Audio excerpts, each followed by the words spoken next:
It's time for Devon's Table, and I'm Devon O'Day. I'm Sylvia Gagnier. I almost forgot my name there for a second. I almost said I'm Sylvia Gagnier. I was so excited to see you. I would be so honored to be Devon O'Day. Can we switch for a day, Devon? Yeah, I'm Sylvia Gagnier, but I'd be totally lost in telling people how to use all this stuff because I'm not that good at that. But today we're gonna, if this were an infomercial, you slice them, you dice them, and you know the Ronco peeler and whatever. We're gonna show you how to slice tomatoes and the kind of knives to use. Yes, it's very simple. You want a serrated blade. I see people that try to go in with a regular standard blade, and yes, you can do it, but you are going to so bruise that tomato. Your tomato is going to be a sadder tomato for not using the proper knife, especially if you are using a ripe tomato. So feel this guy. See, he's ready to go. He's got just a little bit of give. A tomato sandwich tomato. And when you go to the farmer's market, please don't go in and do this to the tomatoes or to the peaches or anything else that has a thin skin. You make us want to cry. It is almost as bad as peeling back the top of the corn. If you want to see the one thing that gets my blood pressure up, we have people, they come in and they start literally pulling back the tassel down part of the ear of corn. And I'm like, it's gonna be organic. You're probably gonna find a tipworm. It's okay. If you don't wanna see the worm, you just cut the top 2 inches of corn. You will never see the worm and you'll be all right. Wait to do it until you're ready to cook that corn, but you're okay. The minute you start peeling that corn back, it starts drying out. You're dehydrating your corn and you wonder, why is my corn like looking a little mealy or getting a little starchy? You pull the shucks back. Don't do it. Nope. Oh, shucks. Yep. All right, so your tomato, you picked out a good one because it has a slight give to it, and now you want to slice it. Here's the way that I slice a tomato. I know that I can come back and use part of this, if I want to, chopped up. Okay. I'm not going to go in and take out the core and spend all that time. Who has all that time of the day? I'm just going to go ahead and go in about right here. See how juicy it just went whoosh, everywhere. And then now no core. The core is left behind right here. Okay. And then I come to the back and I go ahead and take this little bit off right here. Because I don't like so much of the peel on a tomato sandwich. It's all right. A little bit of peeling's okay, but I don't want that end. And then I'm just going to come and see how easy with a serrated knife. Serrated is the little wavy edge, just in case you don't know that term. Yes. And it's so easy.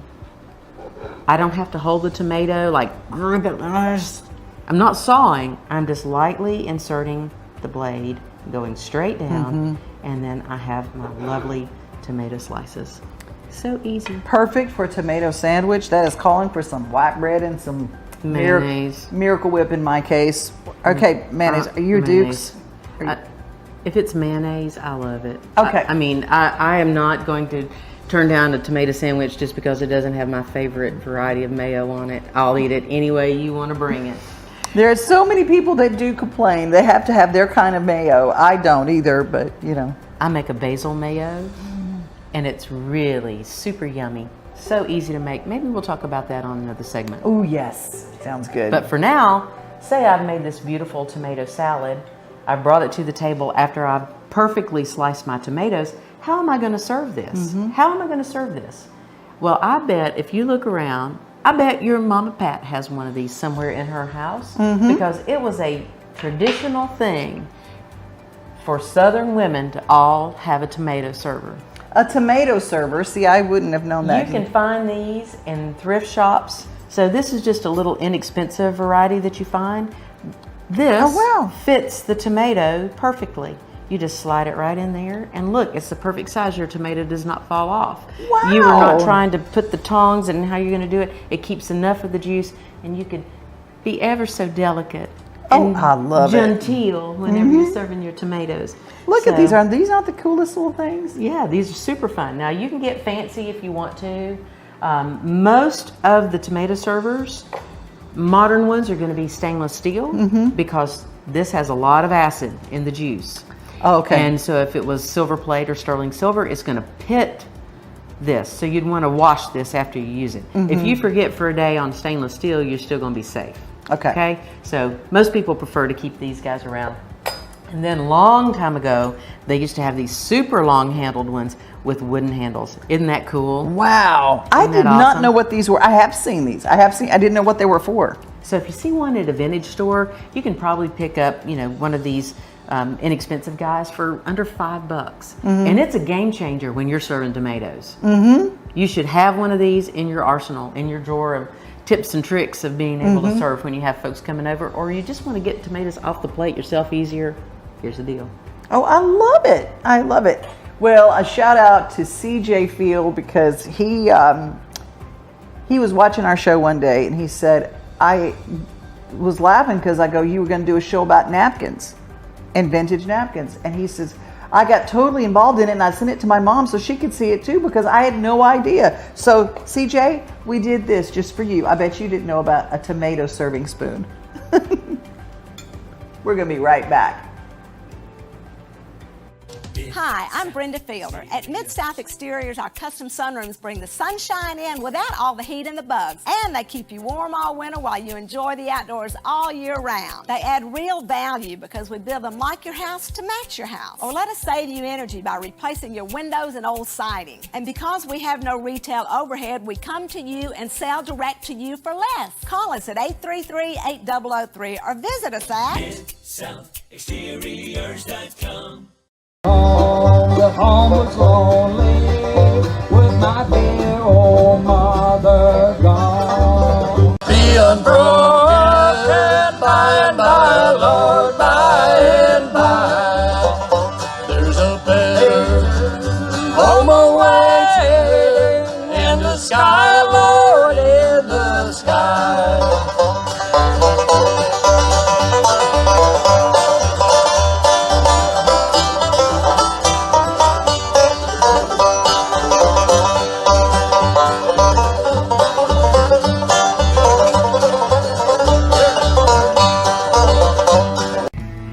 STOL stands for Short Takeoff and Landing, STOL. Friday is going to be open. You can just show up here and watch the event. There's no charge, nothing. But on Saturday, you do, it is a ticketed event, so you will need to purchase a ticket. You can do that either in advance, as long as the tickets don't sell out, or you can do it here at the gate. They're $15, 12 and under are free. So we wanted this to be a very low-cost, accessible event for families and everyone. So if you want to buy a ticket on site, you can do that here. If you want to do it in advance to make sure that they don't run out, you can go to nationalstol.com. Again, Saturday is the only day that'll be ticketed. Friday, if you want to just see what it's about, you're unsure, just come out. It'll be free, it'll be fun, and Friday we'll have the vendors and the food trucks available as well. So come both days.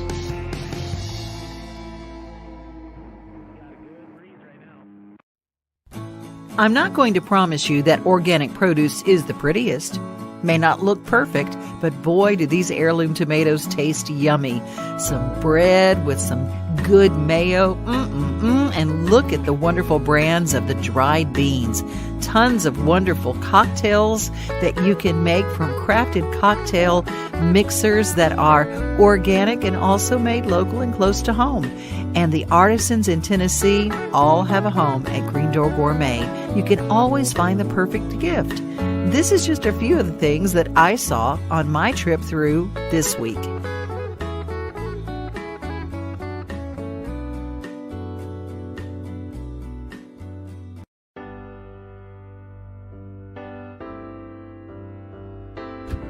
Tell us a little bit about why Two Rivers Ford wanted to get involved in honoring a citizen doing amazing things.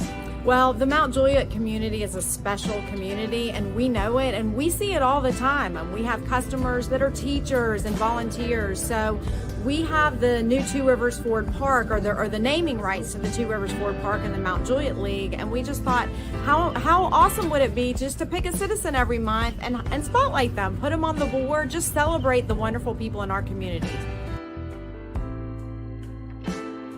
Well, I get up at 5 a.m., I get ready, and I drive a school bus for Wilson County Schools. I drive for Rutland Elementary and Mount Juliet High School, and I have great kids. I love it. It's not the easiest job in the world. Please be nice to your bus drivers. They earn every dollar of their pay, and they put up with a lot, and they do it because they've got big hearts, and I'm proud to be a part of that group. But that's what I do in the morning. And then in the afternoon, I have a break between bus routes. I usually work on volleyball things. I'm the president of TriStar Volleyball. We're a local nonprofit volleyball league for 4th through 12th grade girls. We're a recreational league. We keep our fees low.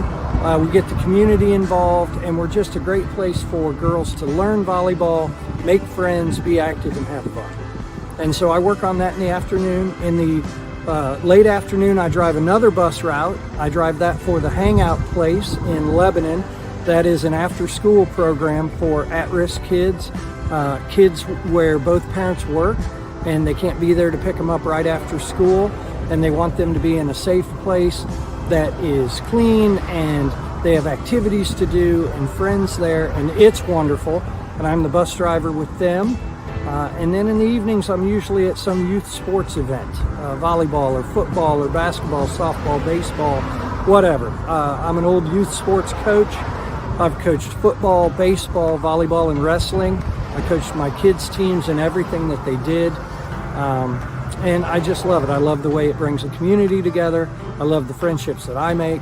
I see the changes in my kids from being involved with youth sports, and I want to help grow that for other families. So that's a typical day. We start at 5 in the morning. We end up in the bleachers somewhere, and then my family's pretty boring. We'll do board games or something and have dinner together and hit the sack fairly early. So that's a day for me. What did this honor that bestowed upon you as Citizen of the Month, what did that mean to you when you got the call? I didn't believe it, really, to be honest. It's quite an honor, and to be singled out as a volunteer or a Citizen of the Month was really great, because our organization, TriStar Volleyball, is all volunteers, and it's filled with givers. It's filled with people that pour their hearts into the kids and into the community, and for me to be picked as just one of them is really an honor, and to represent Mount Juliet is really an honor. We love this town. What's something you would like to say to other people to encourage them to volunteer? Well, it's like I told my son. We have a 14-year-old sophomore at Green Hill, and he's involved in many activities, but I said, son, the more you put into life, the more you get out of life.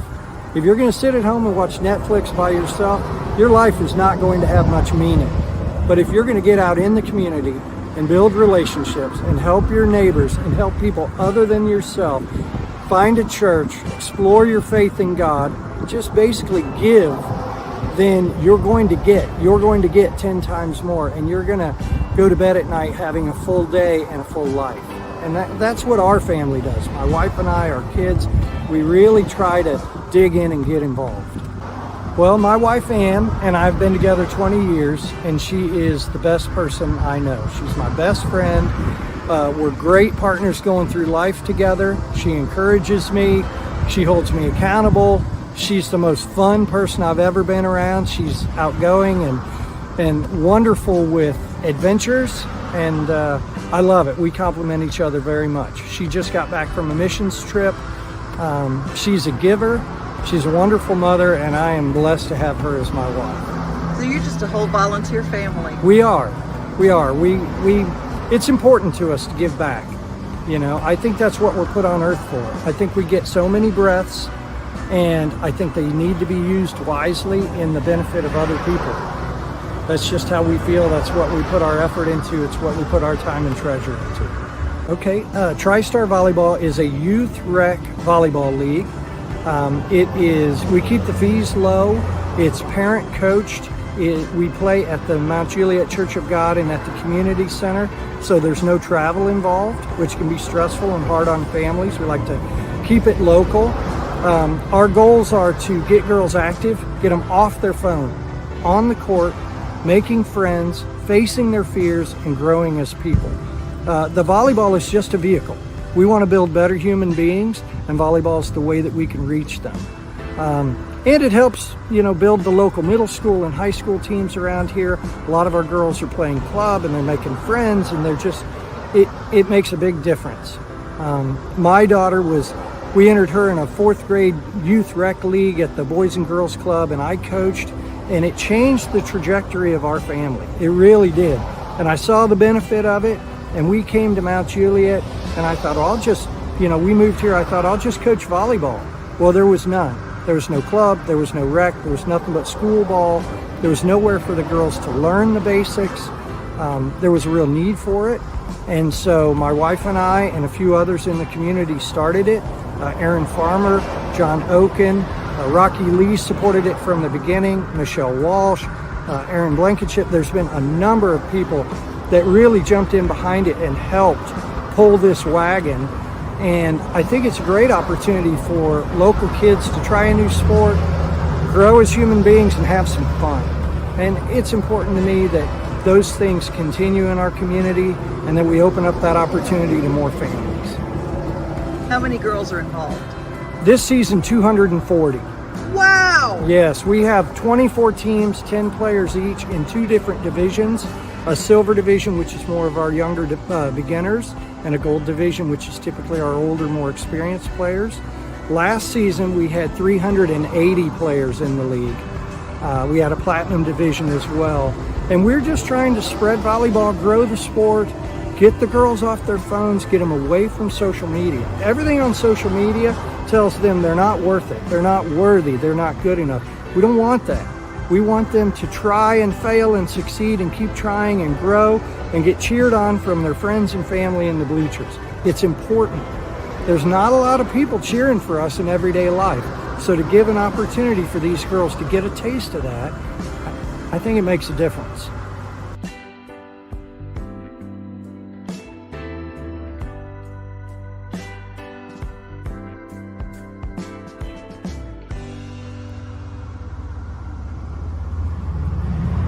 You can't see the sights without the sounds. From the crack of the bat to the roar of the crowd and everything in between, discover what Hit City has to offer. Spend your nights cheering on the Nashville Sounds at First Horizon Park with giveaways, fireworks shows, theme weekends, and more. Single game tickets are on sale now. Visit NashvilleSounds.com to claim your seat today. All right, making the old coconut pies. Mama's got it going on. Mama's tired. Hope I don't do something wrong. At least I don't. Well, I don't think you do anything wrong with this. Oh no, you can do something wrong. You just see these pie crusts over here. But that wasn't her fault. It was a pie. Blame that on the pie crust. The reason they look like they have mumps or something. They do look like they have mumps. They look like they have something wrong with them, but that's because I put pie weights in there. What is that? I've never even heard of such a thing. What is a pie weight? They're When it's on your butt, I know what pie weight is. They're marble. They're like beads, and they're weighted. And some people use like black eyed peas, and they look that, which I think is silly because they can burn in your oven. Look at all that coconut in there. Yummy, yummy. Okay, this is meringue. Now, what's in the meringue? Just egg whites and sugar. Egg whites and sugar. No cream of tartar? I didn't have any. Okay. Well, okay.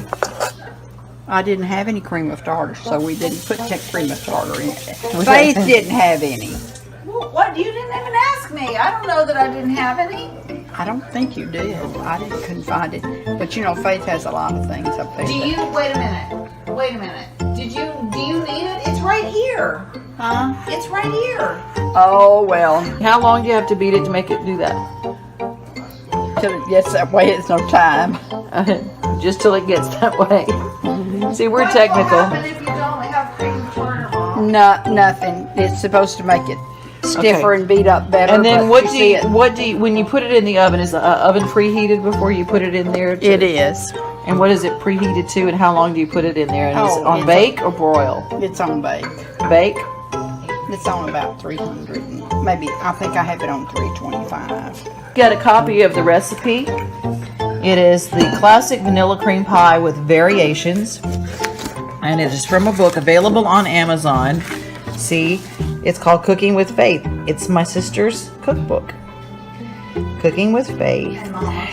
And Mama's, yes. And this is Mama's recipe. Stuff for me on computer. I had to Sending learn it to to do New the York. computer just to do her cookbook. Yes. I would write them all out, Kids. and I would fax them to her, my recipes, and then she would type them up and send them to the publisher. And the publisher then would. You know, the Southern Kitchen is not complete without cornbread next to your coconut pie. Yep. Yeah. I mean, if they're not How many do you have today? If you need to turn them around, Getting that meringue all nice and toasty. Garnished on the top with coconut. That'll toast up nice. You're turning them, they're at 325.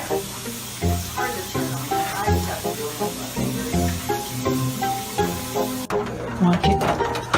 You don't slide it off. I got it. Oh, that's pretty. Ow. Mama. I'm kind of surprised. Let me help you. And nobody cussed. That was really amazing. We didn't even say a bad word at all. I know, but you wanted to. No. It's Christmas. We don't say bad words on Christmas. We save those for all the other days.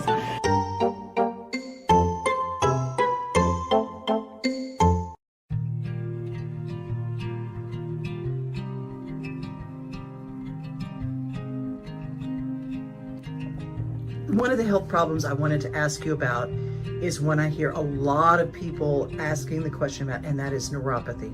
Neuropathy in the feet, in the legs, sciatica, neuropathy, and they seem to be all interconnected to me. Do you do something to help with neuropathy?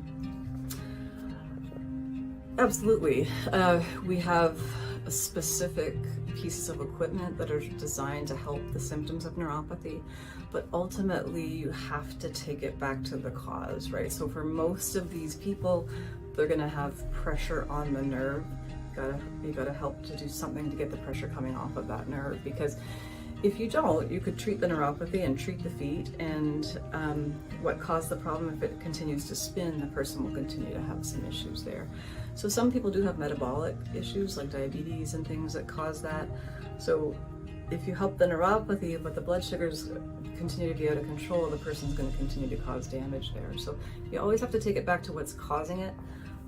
Some cases that can be harder are patients who've had things like chemotherapy in the past, which have actually created some damage to those nerves, although we have helped those kinds of patients as well.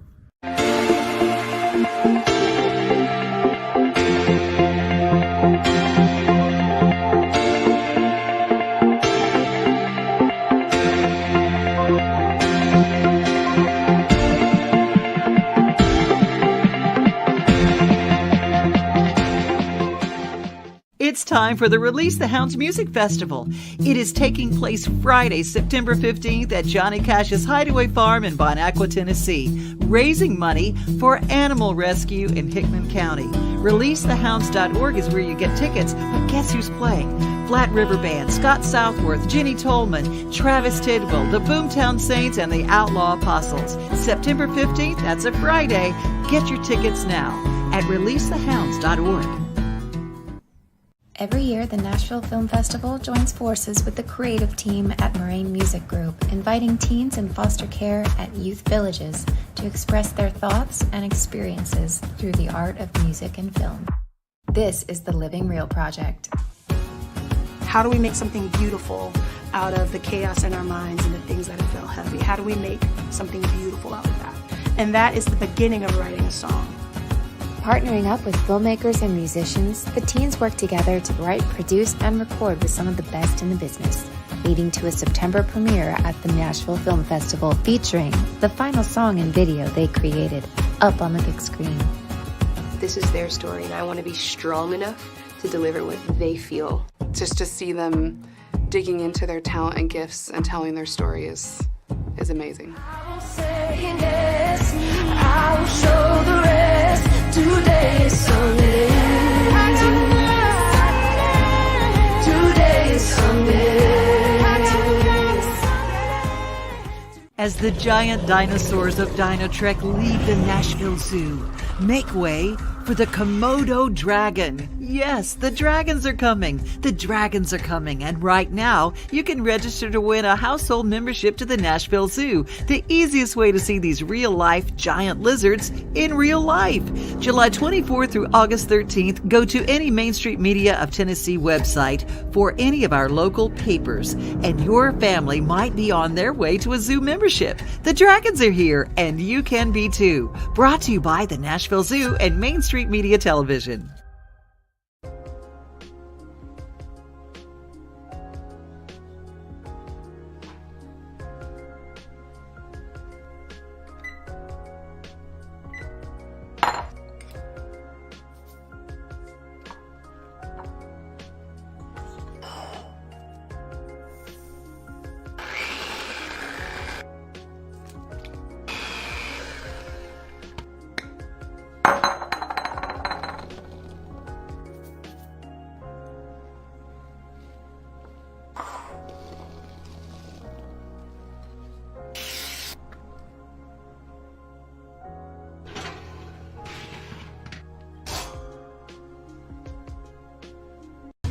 South Exterior. Hi, I'm Brenda Fielder. When it comes to sunrooms and screen porches, we have more than 60 years experience helping Middle Tennesseans add value to their homes. At Mid-South Exteriors, we install all types of siding, from hardy board to all the new vinyl designs. We also do custom trim, gutters and downspouts. We even do roofing. And of course, energy-efficient replacement windows. Our website is our showroom, so we come to you and sell direct to you for less. MidSouthExteriors.com. If I could have anything to eat right now, it would be a juicy tomato sandwich. Perfect tomato sandwich for me is good old-fashioned, just American white bread. And Duke's mayonnaise and just a pinch of salt. Maybe more than you think you need on both sides. If you're serious about mayonnaise, then, you need to use Duke's. The whole tomato. And slap it together. It's so good. Go outside and eat it because it's a pretty messy sandwich. It's awesome. Y'all are making me hungry. Well, we're going to send you to the vintage stores for the tomato spoons. We've taught you good etiquette. Don't squeeze the tomatoes or the peaches, and don't peel the corn. Amen, sister. But what you can do is come to Green Door Gourmet for all of your fresh produce that is so fresh that it literally has part of the garden probably still in it. Mm-hmm. It does. Because that's the way we do things around here. GreenDoorGourmet.com for recipes and ideas. Yummy. And if you want an event, you have a full event arena here, don't you? Absolutely, especially involved with culinary things. We're all about the food at Green Door. All about the food. Aren't we all about the food? Yes, we are. And we always remind you that if you are out looking for a blessing, you just gotta first be one. When you feel lost and